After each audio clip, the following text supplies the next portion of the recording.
မိုးထောင်အနေနဲ့တလုံးချင်းပြစ်သွင်းတဲ့ပါဝါလက်သီးတွေထက်ဝိုင်းလက်သီးတွဲလုံးတွေကိုမြဲဆန်းဆန်းအသုံးပြုနိုင်မှသာမိုးထောင်အနေနဲ့အနိုင်ရနိုင်မှာပါမဟုတ်ရင်တော့ဆက်ဆံရဲ့ကြီးကွန်ပိုနိုင်းကပဲအမှတ်ဆုံးဖြတ်နဲ့နိုင်သွားဖို့ကနိုင်ငယ်များနေတယ်လို့ပြောချင်ပါတယ်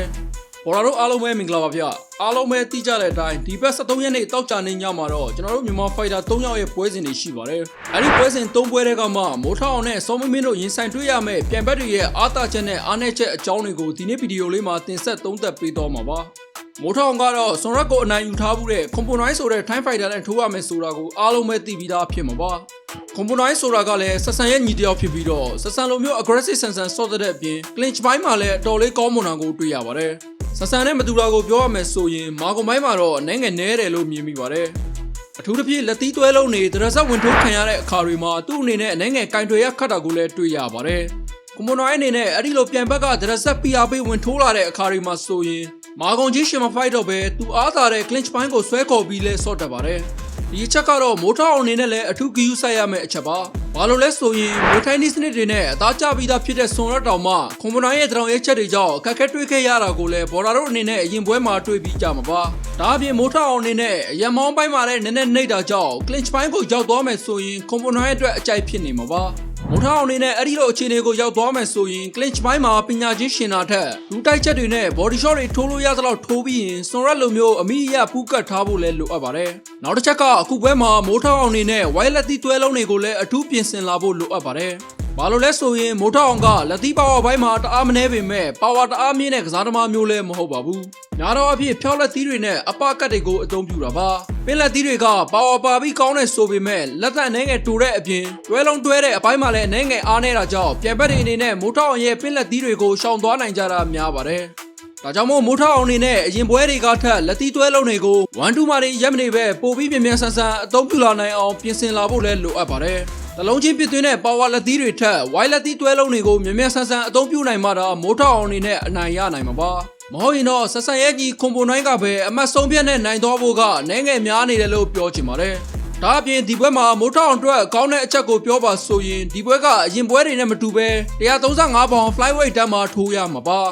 ါမိုးထောင်ကတော့ရှေ့3ပွဲမှာတော့က142ပေါင်140ပေါင်တန်းနဲ့138ပေါင်တန်းတွေမှာထိုးပေးခဲ့ရတာပါမိုးထောင်ရဲ့ခန္ဓာကိုယ်ရွယ်စားနဲ့ရှင်မယ်ဆိုရင်အဲ့ဒီပွဲမှာပြန်ဘက်တွေကမိုးထောင်ထက်ကို body တိဆောက်မှုပိုင်းမှာတိတိတသားပိုမိုကောင်းမွန်နေတာပါဒါကြောင့်မို့ဝေးကြောပေးထိုးရသလိုဖြစ်ပြီးပြန်ဘက်တွေကိုနော်တောင်းကြအောင်ထိုးနိုင်ဖို့လည်းအနေငယ်ခက်ခဲခဲ့တာပါအခုပွဲက135ပေါင်တန်းမှာထိုးရမယ်ဆိုတော့သူ့အတွက်လည်းပိုပြီးအဆင်ပြေမယ်လို့ယူဆမိပါတယ်ပြန်ဘက်ဖြစ်သူကွန်ပိုနိုင်းကလည်းမိုးထောင်ရဲ့ကစားပုံနဲ့မာကုံပိုင်းကိုအထူးတလဲလေးလာထားပုံလဲပေါ်ပါတယ်မြန်မာဖိုက်တာအများစုကအကျော်မာတဲ့ဖိုက်တာတွေဖြစ်တာကြောင့်သူတို့နဲ့ရှင်ပြီးတည်ထိုးဖို့ကိုတော့သူ့အနေနဲ့လုံးဝမဟုတ်ဘူးလို့လည်းကွန်ပိုနိုင်းကပြောဆိုထားတာပါ